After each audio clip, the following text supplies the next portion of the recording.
Suzanne's Paparazzi Jewelry, 24/7 shopping available. 160920 is the code. Show her some love, like she showed us.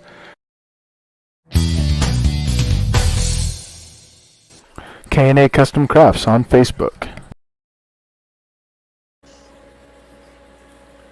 Well, what's going on, everyone out there in the, the reality land, Facebook land, YouTube land?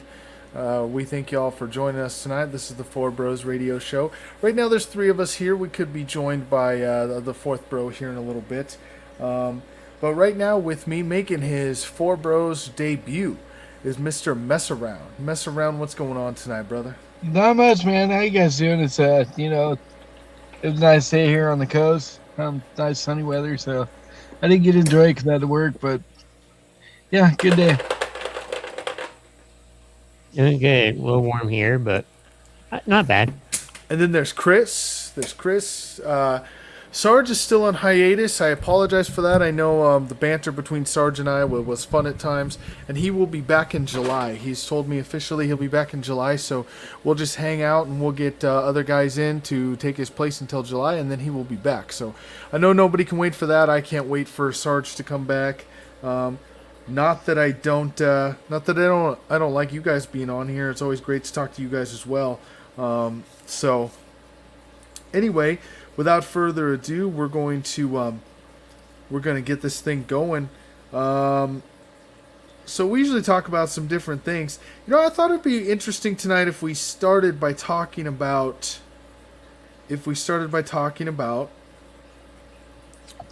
food. Because we don't talk about food much on the Four Bros Radio Show. It's usually about sports. And there's nothing in our title that says we have to talk about sports. We're going to talk about sports, don't get me wrong. But I want to know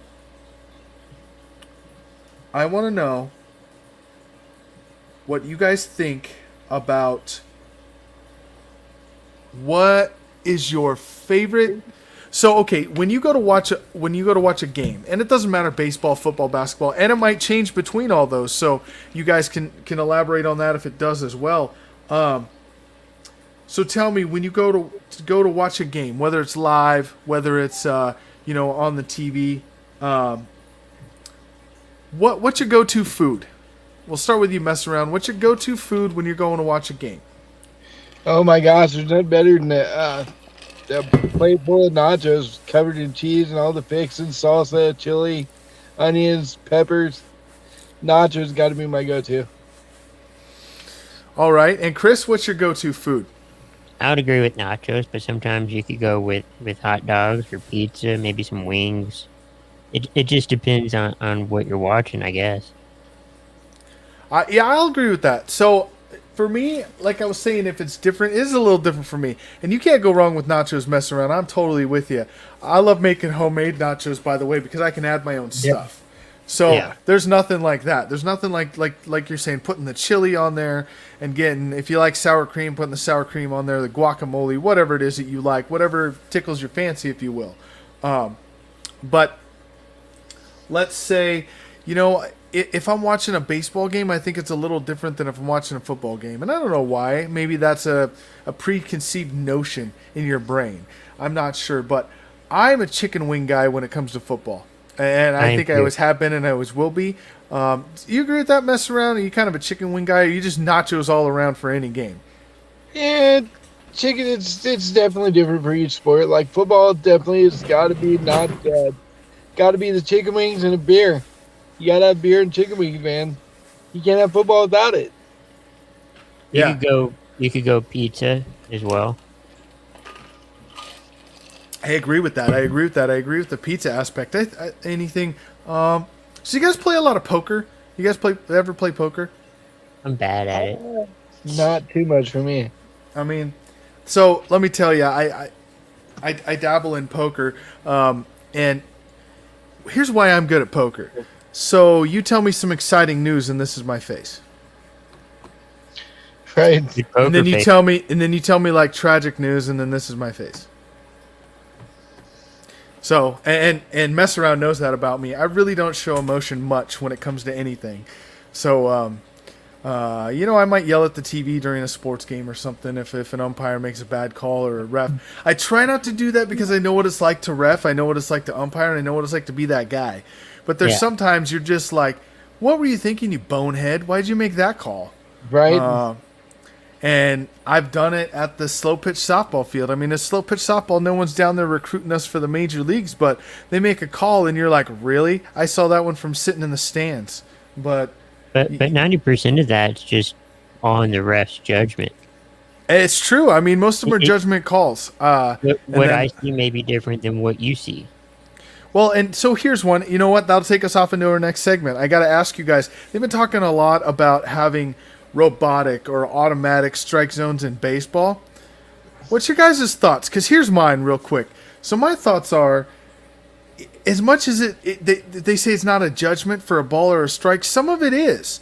Like, are we from where we're sitting, from our leverage point, do we know that the ball didn't cross the plate before it broke to go outside the plate or over the plate? Like, did it catch that corner from where the umpire is sitting and we can't see that from our vantage point? What do you think, Mess Around? Do you think maybe some of that's true? I'd agree with that. I mean, like you. Yeah, I would hate to see them take the human element out of the game because the umpire sees it totally different, like you said, than we do. They get to see the ball actually break. We're seeing like the K zone that they show. Oh, it hit the corner right here. Look where it hit, and it shows the ball right there. On the corner. But you can't see that the ball actually break, but the umpire can from behind the plate. So I would hate to take the human element out of it. But I mean, Chris?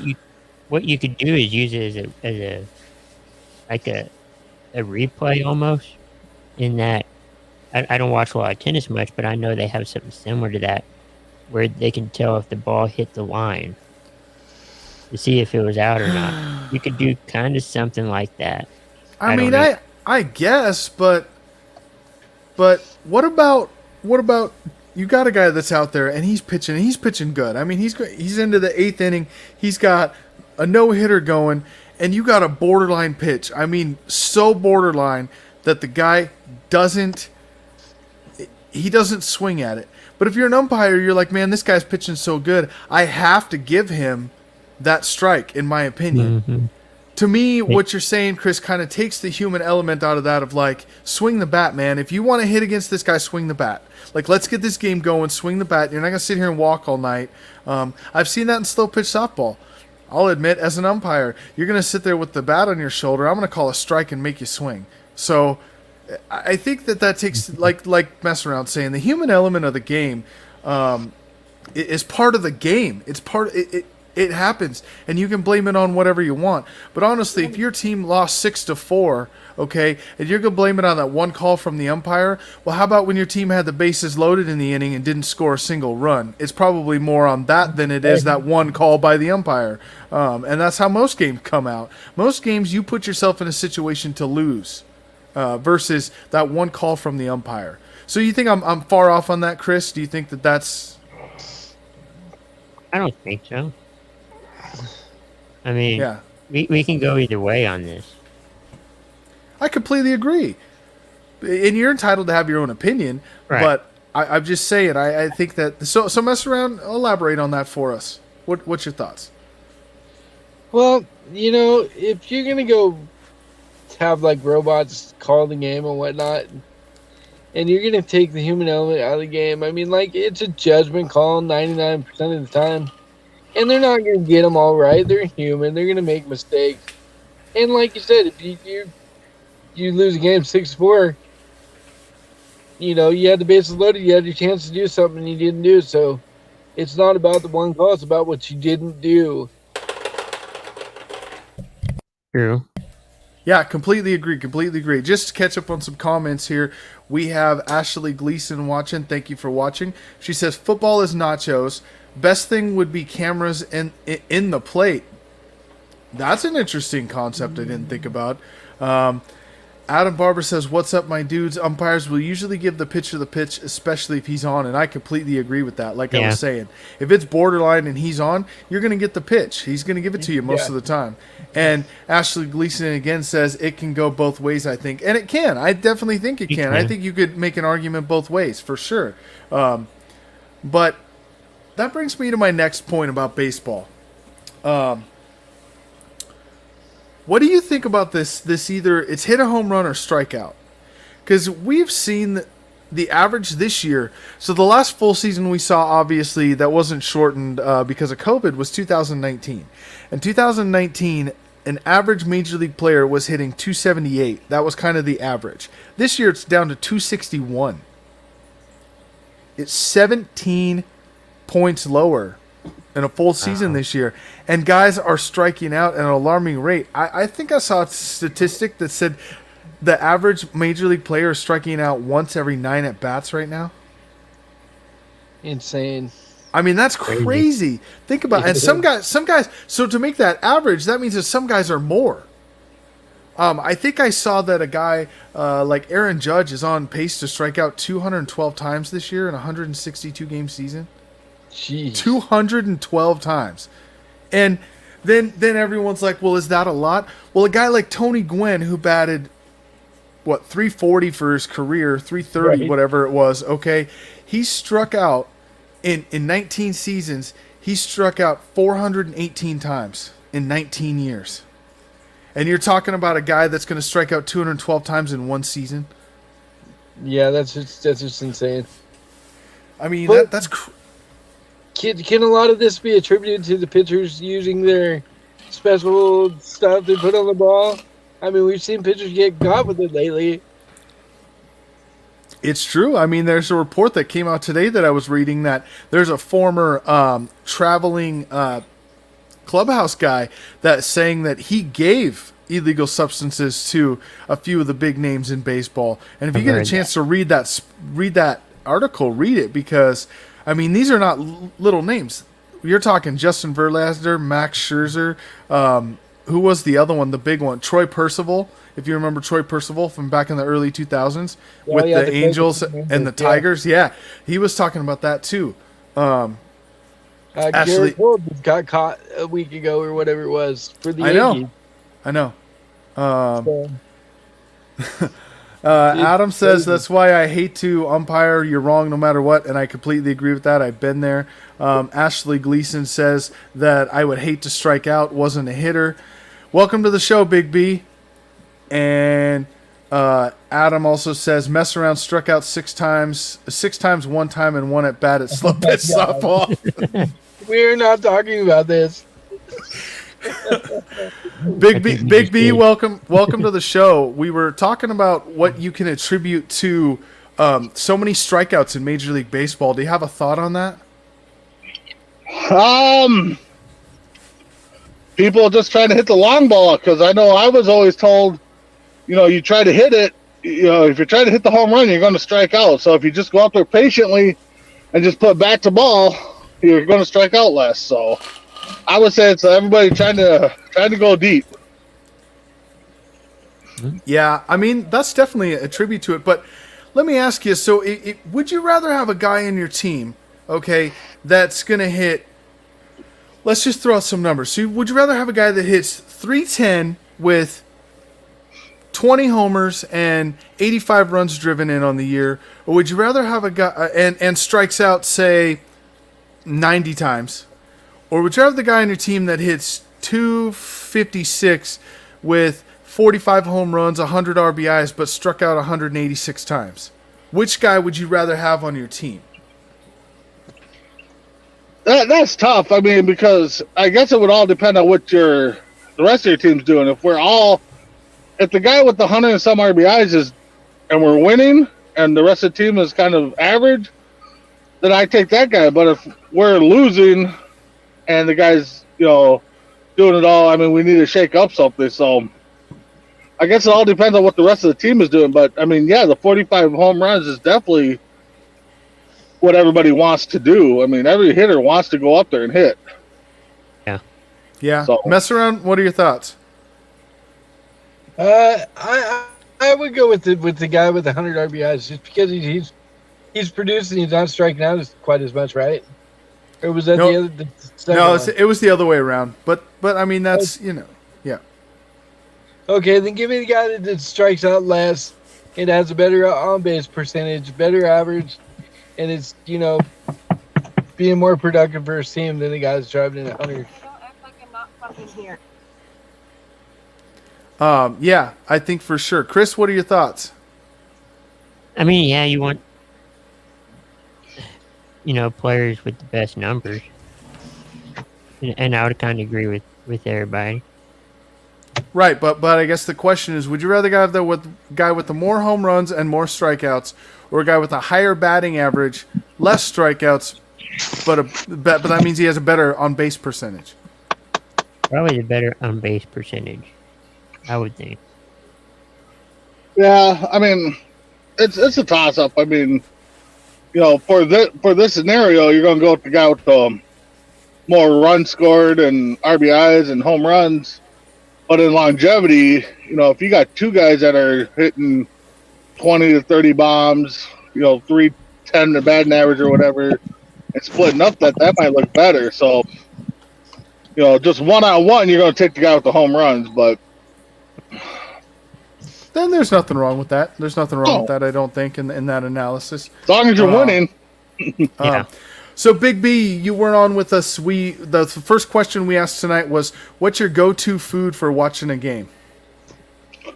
Oh man, there's plenty. If I'm home alone, I typically will do chips and some kind of dip or some nachos with melted cheese on top with some hamburgers and stuff. So some kind of chips, I guess. And that's exactly what Mess Around said. He said nachos is the go-to food. All right. Well, Well, Mess Around probably has a lot of go-to foods, just like I do. So we love to eat. So all right. So we kind of went through that. I guess real quick, we will get your guys' thoughts on the NHL playoffs. Who you guys got? Anybody right now beating the Lightning? Is anyone going to beat the Lightning in the NHL? I don't think so. that's the one thing. I mean, when you're hot in the playoffs, you're untouchable, and I think that really plays out in hockey. If you're hot, I mean, you're almost a lock to make it. So, yeah, I don't see anybody beating the Lightning. Mess around? I don't watch a whole lot of hockey. I know you don't watch a whole lot. I just, I don't either. I mean, Because what are we down? We're down to Final Four, right? yeah. Yeah. I don't even know who's left in the tournament. It'd be kind of like the NBA best of. So I mean, you have the Tampa Bay Lightning, you have the Las Vegas Golden Knights. They're both left in it, and I don't know that anyone's going to beat those teams per se. But What's the matchups? Canucks in Vegas. Yeah, So and the Canucks haven't played in front of So, anybody. no, not Canucks. The Canadians. Canadian. Oh, Canadians. Okay. Montreal Canadiens against the Golden Knights. That's the Western Conference matchup. And then in the Eastern Conference, you have the New York Islanders and the Tampa Bay Lightning. Jeez. Yeah, that's that. I guess I would have to go with Vegas and Lightning. I think Yeah, Lightning's going for the repeat, right? they are. They are. Definitely. Okay. They won last year to the Stars. Yeah. They did. Give So, me yeah, Vegas I'd have to say Viking or Vegas and Lightning. I think. Okay. Let's Well, go what do you got? 7. 7. Okay. Yeah. All right. Real quick, getting on to the NBA. What are you guys' thoughts there? You got the Clippers and the Jazz tonight. The Clippers actually beat the Jazz 118 to 104. Who's going to come out on top in that series? So that series is tied at 2, right? 2 apiece. Yeah. I see that one going 7. I got the Clippers in 7. Clippers in 7. What's your thoughts, Who's Chris? got? I got Clippers at 6. Clippers in 6. Big B.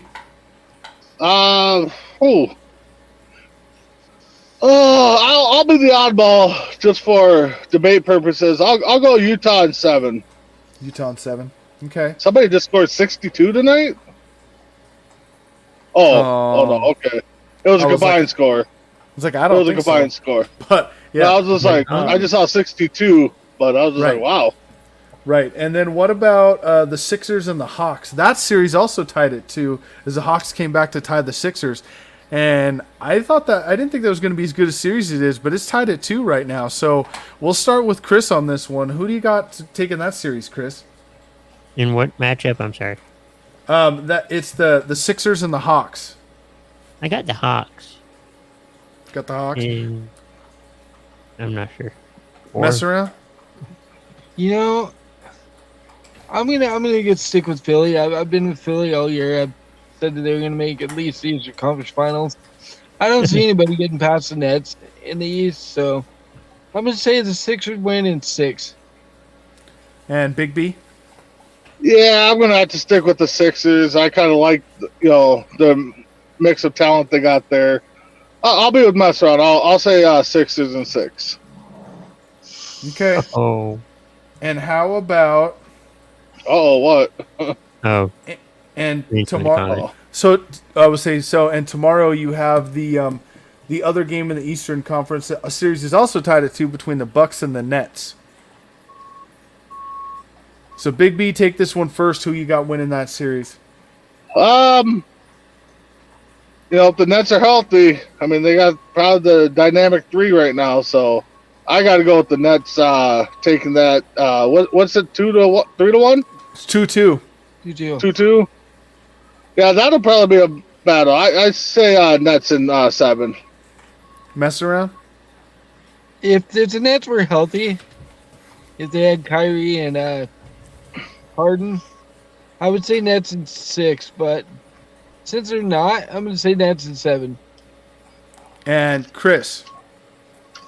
I got Nets going in 6. In 6. Okay. All right.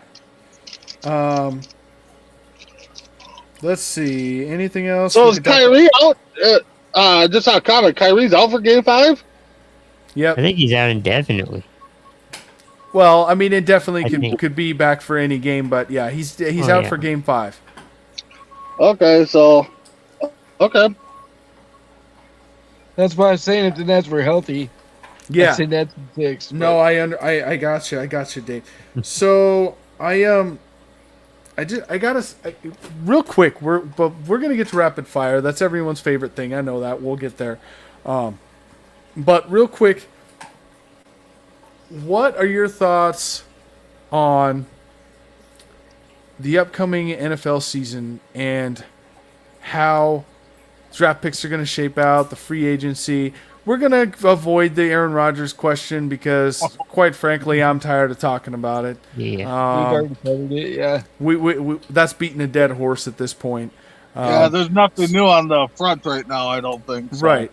So let's just go.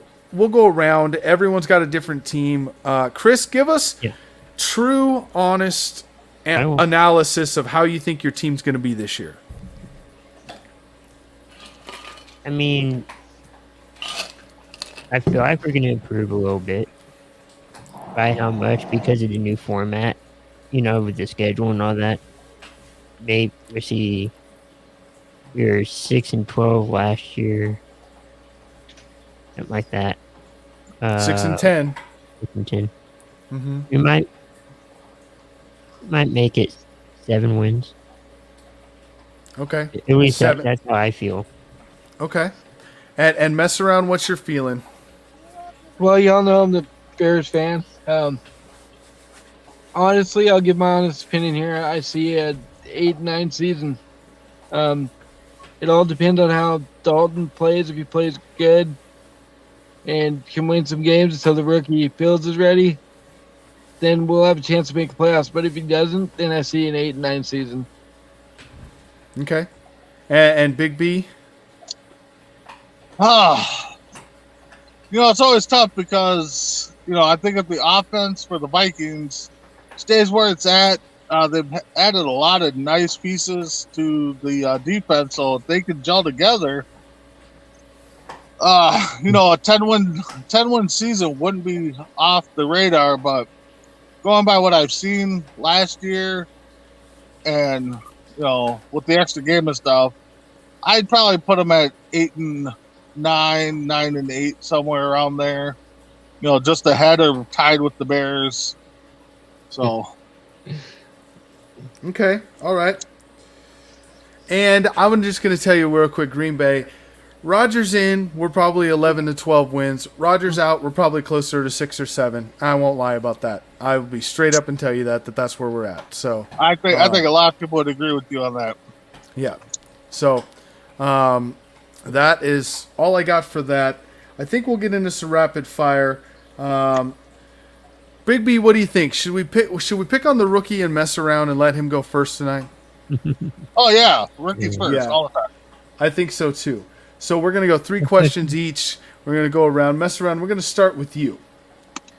And Okay. your rapid fire, your first question is going to be, if a movie was made of your life, Ooh, what genre would it be, and what actor would play you? Oh my god. I like that. It would have to be a drama / comedy, I guess. And I think I would have Adam Sandler play me. Okay. All right. That's a good one. What is the next one? Let's see.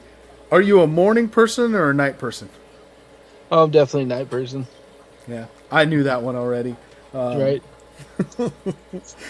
Describe yourself in 3 words. Describe myself in 3 words. Okay. Happy, funny, Sleepy. and Opie? sarcastic. Those are good words. I like those. All right, Chris, we come to you. J-Mac, come on. I'm You gotta ready. give it. Wait, hold on, J-Mac. You gotta give them the one that you gave everybody else their first time around. The ice cream one. All right. Dave, you get a bonus question. Mess around gets a bonus question, and that is, if you could be a flavor of ice cream, what flavor of ice cream would you be and why? Oh, that's easy. Cookie dough. because I'm chunky in the middle, and everybody loves cookie dough, and everybody loves me. So That might be the best answer ever in the history of this show. That might be the greatest answer to that question. I gotta say, that might be the greatest one. Yeah. All right, Chris, you've had a few tries at this, so let's see Yeah. how you can do on it tonight. I'm ready. All right. Oh, if you could trade lives with anyone for one day, who would it be and why? Oh, that's a good one. Probably we'll go with any celebrity, like maybe Adam Sandler, just to see what it's like in the movie business. Hey, that's fair. That's fair. What is the one thing you wish you owned that you don't?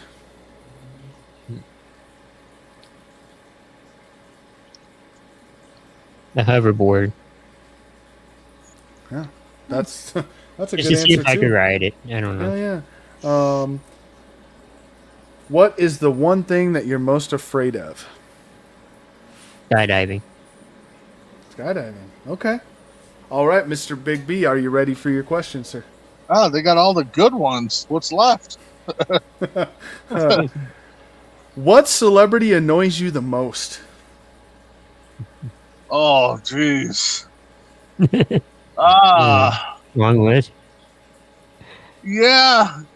For a while there, it was John Madden because I just couldn't take his football games. But nowadays, I would have to say Bieber still. I mean, Justin Bieber. That's mine, yeah. I agree with that. yes. All right. If you could add any word to the dictionary, what word would that be? Oh, jeez. Any word to the dictionary?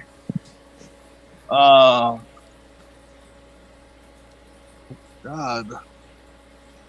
Yeah, your brother gave a good one the last time I heard this question. God, I don't know. I can't think of anything that rolls off the top of my head that ain't there. Yeah, I'm gonna have to pass on that one. There's nothing that comes to mind right now. Okay. All right. What would be a first sign indicator for you that someone is a nerd? Oh, tape on the glasses. Tape on that. That's the classic. Yes. The big honking, tape right around the corner. Yes. Actually, the word that comes to mind now that I think about it is Vimshnanup. It was used in Saved by the Bell to align the planets. There you go. Okay. Vimshnanup. Oh, benching up. Okay. Something like that. And I think for me, the word that I would throw into the dictionary, by the way, if anyone's curious, would be betwixt. Betwixt me and you. I just like to add words and say funny words because, quite honestly, it drives Jennifer crazy because she's a teacher and it's one of my favorite things to do. She would. So she critiques you a lot, I bet, huh? Yeah. I mean, there's aliens. there's betwixt, and I love to say that I borrowed things to people, not lend them things, because that drives her crazy too. Yeah, it's pretty awesome. That's a good one too. I mean, farfanugan, that's always a good word. Yeah. Yeah. So, anyway, we're gonna get up on it out here. We'll start with mess around. Mess around. Give us 30 seconds of anything you want to say to end out the show, man. Thanks for having me on the show. I'm glad to be a part of Four Bros. Great first episode. I love the content and the show that you guys have. So I'm very happy to be a part of this. All right, Big B. Yeah. Thanks for letting me jump on. Sorry I was a little bit late. Tomorrow, catch myself on deck 9 Central, and then Wednesday with JMac on Sports Minute. All right, Chris. Yeah, thank you guys for watching. Great having you guys watch and interact with us. Like Brandon was saying, tomorrow is on deck, but before that, there's Wrestle Shoot at 7:30 Central. Supposed to have Marty Jannetty back for another appearance. Okay, all right. And I will see you guys on Wednesday for Sports Minute. We will have a special episode of the Four Bros Radio Show on Friday. Something great lined up for that. Please, please, please watch and listen to that episode. It's going to be amazing. These guys don't even know what I'm talking about yet. So let's make sure that we're watching, paying attention, listening. We from coast to coast, we couldn't do this without you guys. We appreciate all the comments, all the watches. Definitely building something great here. Lifelong dreams being lived. I know, at least for me. I know for Mess Around too. This is something we've always wanted to do, and we're there. By the way, one of the things we will have on Friday, I'll give you a little preview, is it might be a longer show than normal. I don't think we've ever gone longer than 45 minutes. We probably will on Friday. But let me tell you that one of the things we're going to have is trivia, just because there's some people that think that they can beat me in trivia, and I've proven that time and time again that they cannot. So stay tuned to that on Friday, by the way. That'll be part of the show. So from our show to wherever you're watching us from, we appreciate every single one of you. We thank you for tuning in tonight. This is J-Mac, the Bearded One, for Big B, for Mess Around, for Chris. We are out. See you on the other side.